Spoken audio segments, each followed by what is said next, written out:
Hello again, everyone. I am Sean McCartney, and welcome back to the Rotary Wheel.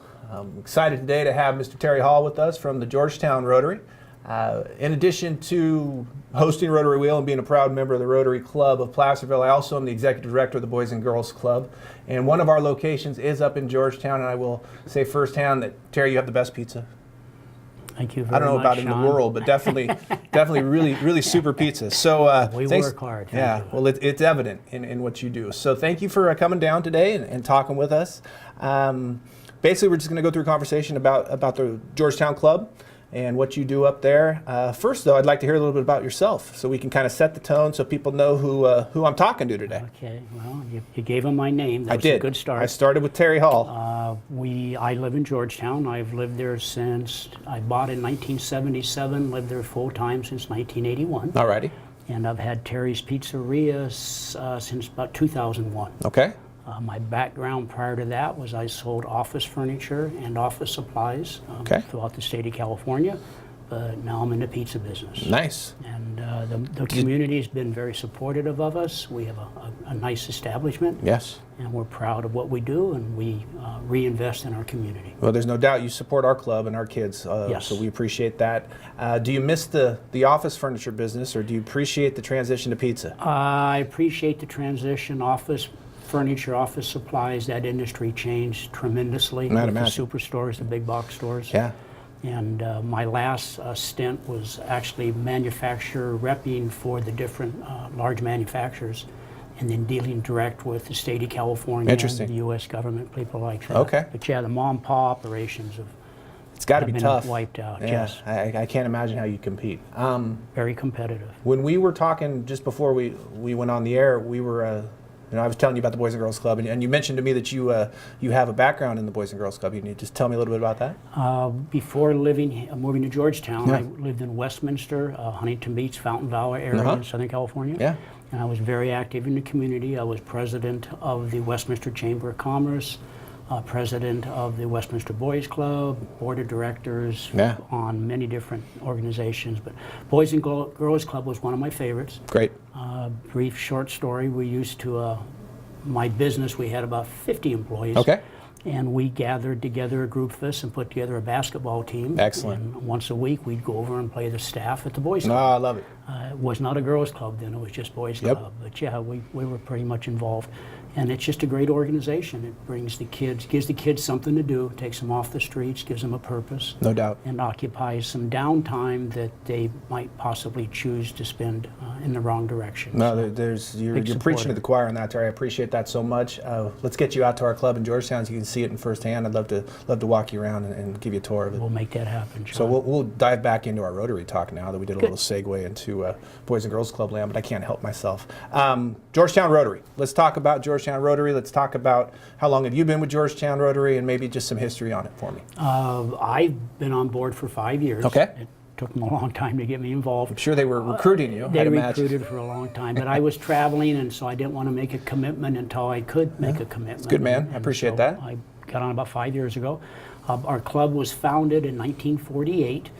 A gentleman by the name of Walt Drysdale started our club. Okay. And I think a lot of feathers in our Georgetown Rotary's cap, but one of the first ones was the Jeepers Jamboree, with, I'm sure a lot of your viewers are familiar with. I'd imagine. Mark Smith, one of our original Rotarians, started the first Jamboree, and I'm going to think 1951, 52, early years. That was the note you sent me, I believe it was 51. 51, I think they started with, 50 Jeeps and 125 people. And the Jeep Expo kicks off tomorrow. We anticipate upwards of 1,800 people and 450 Jeeps. Wow. And there would be more, but they cap it now. You got it, right? So yeah, it outgrew itself. I'm going to think that the Rotary handled it for about 10 to 12 years, and then Mark took and incorporated it. And if you know Mark Smith, it just grew into a tremendous organization. Mark passed away just recently in the last six weeks or so. But yeah, he was really instrumental in getting that going with our Georgetown Rotary.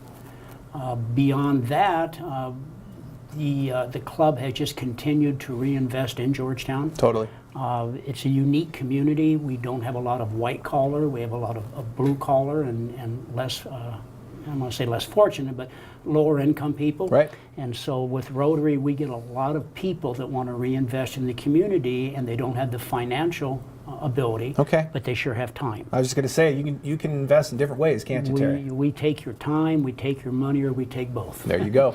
So if all you got's time, we'll take it. Mm-hmm. Our club built our amphitheater at our Georgetown school. It seats 565 people. Beautiful. It's a great facility. Yeah, we it's hold really our top shelf. graduations there now. Yeah, just a lot of events go on there. Throughout the years, one of their first projects was they helped to build the first community hall and fire station. Okay. They were part of the fire station that we house now. They built that. At the high school, they had called the Turf Club. When our high school opened in the early 80s, they were responsible for all the grass and all the different fields. That was probably an undertaking, I A imagine. huge undertaking. Laid all the pipes, Wow. all the sprinkler heads, all the plumbing, all the grading. Once again, back to Georgetown, our community is we have a lot of people that are hands-on people, so they have equipment available. Right. So if we need to build something, equipment shows up. A lot of in-kind Contractors types of show up. donations. Yes, yes. So Right. it's a get your hands dirty sort of a club. Yeah. Well, I think you got to know your strengths, right? Yes. And if that's your strengths, you got to deal with it. And I'm sure you guys have done. I mean, obviously, just by what you've told me just now, I mean, you've really made the most out of your opportunities to make a difference in your community. We've helped to build the town. Right. And I now- don't think that's an understatement, Terry. No, Yeah. we've helped to build the town. Right. If you walk through town and sit on a bench, more than likely we built it. Yeah. If you go to the park and sit under the gazebo, we built it. Yep. We have our stamp mill at Rotary Park on the corner of Main Street in Harkness, Mm-hmm. and that's an original stamp mill that was used by the gold miners back then, and it crushes the rocks, shakes it, Yeah. separates the gold from the rock, and we keep that operational, and we try to have it running on our Founders Day, which is in the third week of September. Right. So anybody that's up around Georgetown, Yeah. September 21st this year, come on by, see our It's quite our a day. stamp mill. I've had Quite a day. the pleasure of being able to go up a couple times, and it's you get your money's worth. We shut the town down. Yes, you do. We drink, we eat, Yeah. we listen to music, we have a great parade. It's a family event, Mm-hmm. and it's a real asset to our community. Great. So let's talk present day. What are the plans for Georgetown Rotary? Maybe talk about some of your existing fundraisers that you do. Just go ahead and talk about what's happening right now Well, I think with your club. Our club has a commitment to the youth of Georgetown. Okay. And so we have numerous fundraisers throughout the year. Some I'll mention as we talk here. But the whole goal is to raise money to give back to our youth. So we sponsor 3 scholarships every year. All right. One for vocational, one for music, and one for academic. These are for graduating These are seniors? for graduating seniors. Okay. We go through their applications and we award 3 of them. It's $2,000 apiece. Wow. So they're good scholarships. Good chunk of change. Gene Chappie, one of our past supervisors, we had a scholarship that his family had set aside, and Rotary monitored that or facilitated that for many years. We also support 2 programs that Rotary really promotes, and it's the Regal, which is Rotary 8th grade leadership, and RILA, Right. which is the Rotary youth leadership. And we sent this year about 15 kids total. Wow. Cost close to about $750 a kid.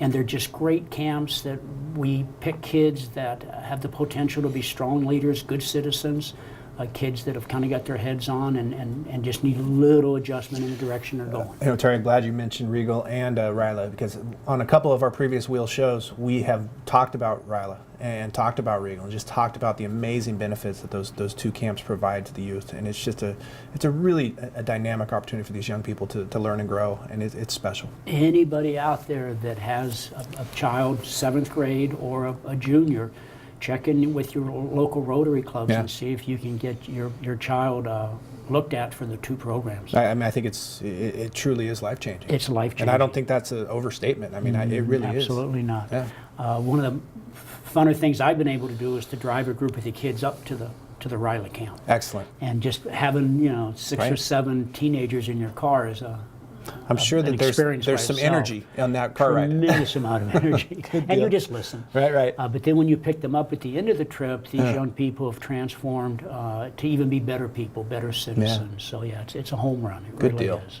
Well, special. How do you guys raise the money? Through our different fundraisers. We're a hands-on club. We'll be selling hamburgers tomorrow at the Jeep Expo. Super. We have our a couple big fundraisers at the Placerville Fair. We have a margarita booth. Right. So we keep the people in Placerville loosened up a bit. I'm sure Placerville appreciates that. They appreciate that very much. Right. We have a crab feed, which is a sellout every year, about 250 people. So that's probably in January, February? Crab feed's in February, Okay. and you got to get your tickets early because it's a sellout. Good to have events that sell out. Well, most of ours do. Excellent. They're good time, Right. and they're reasonable. Our crab feed ticket runs around $25. That's a good price point And for a crab we feed. feed you a ton. Yep. We have a door prize. It usually runs $500 to $1,000. Where do you have it? Where's it? At the IWF Hall in Okay, Georgetown, good. which is on the corner of Main Street and Highway 193. Quick side note, we're in the process of trying to raise some funds for the renovation of the IWF Hall. All right. It's probably the biggest community venue in town. Most people use that for their events. Seems like it's kind of the only show in town is those Pretty types of things, much. right? We do a auction there in November. Okay. Which the items from the auction, we purchase them, a lot of them, the Rotarians. We donate our money, we run down to the local stores, and we buy a lot of neat items, so it's not a bunch of old junk that came out of somebody's garage. Right. It might actually be a new leaf blower or a new lawn mower. Nothing wrong with that. Yes, new stuff, good stuff. Good deal. And a steak dinner and music. We always have raffles. The community supports Rotary, so we always have a lot of raffle items, and so it's well worth your investment to come and have a good time. And a lot of times you walk away with more than you came. Nothing wrong with that. Yeah. When do you guys meet? We meet on Wednesday nights. Okay. We meet at the Buckeye Lodge. Good deal. We're a dinner club. Clubs vary between breakfast, lunch, and dinner. We're a dinner club. We meet at 7 o'clock. We're usually through by about 8:15 to 8:20. We try to have interesting speakers. Well, I'd love to come up and talk to your group, Terry. We'd love to have you up there, Sean. Awesome. Absolutely. Get me on your calendar. You are on it. Good deal. So Wednesday nights, how many people are in your group? Our club consists of 32 members right now. Nice. And we'd love to add some more, so anybody out there from the Georgetown Divide area that has an interest, please contact me. It will be worth your time to invest your time into our club. It's a give back to the community, and you feel good about that. Right. You absolutely do. Well, I think the key to a good club is leadership, and I think if there's anything that can be said about our conversation today, Terry, is that you get it. Very interesting man, and I appreciate your time. Thank you very much. Anything else before we head off I into could the talk sunset? Rotary all day long, Sean. I know you could. Don't forget about Rotary International. Okay. They've done a wonderful job of attempting to eradicate polio in the world. Yeah. We had a few setbacks this last year with some of the countries, Pakistan, a few of the other tribal areas, not letting our USEP people get in and inoculate. Wow. So we've had a Now, I know they did that recent campaign. rise. We got a little more time, so we can talk on this for a while. But they did the This Close campaign. So are we still this close? We're still this close. And Good deal. Yeah, we'll never go back to being that Right. far away. Excellent. We're actually this close. A lot of money comes from the Bill Gates Foundation. Right. Bill and Melissa Gates donate $1 million plus every year. I mean, it's really incredible to think that polio is going to be eradicated. When you think Yeah. not that long ago, just how big of a deal it was. I think a lot of people in our country don't realize how big of a deal it was in third world countries, Right. and still could be. So right, good point. I'm hitting close to 70, but I remember back in my grammar school days, we had a couple of students that had polio. Right. And all of a sudden, one day they were in wheelchairs, and their lives changed That's it. Tremendously. So Yeah. I think we get maybe not lazy, but we think that polio is a disease of the past. Well, and they it's out of not. sight, out of mind. Yeah. Just unfortunately, that's the way it is. Well, with the world being so small today, Right. Somebody could be infected in Pakistan and wind up traveling to the United States Right. and bring the disease back with them. Totally. So there's a lot of reason to get rid of polio. Definitely.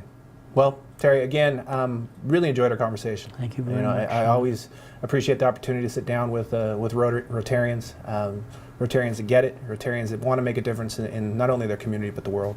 And so I appreciate your time, sir. You're very welcome. It's been a pleasure. Service above self. Service above is the self. Rotary motto. Nothing wrong with that, right? Thank you, Sean, very much. With that, I am Sean McCartney, and this has been the Rotary Wheel. And remember, everybody, it's hard work, but it's our work, and we're going to keep doing that for the kids, for the underprivileged, and just to make sure that tomorrow is a better day for all. Thank you.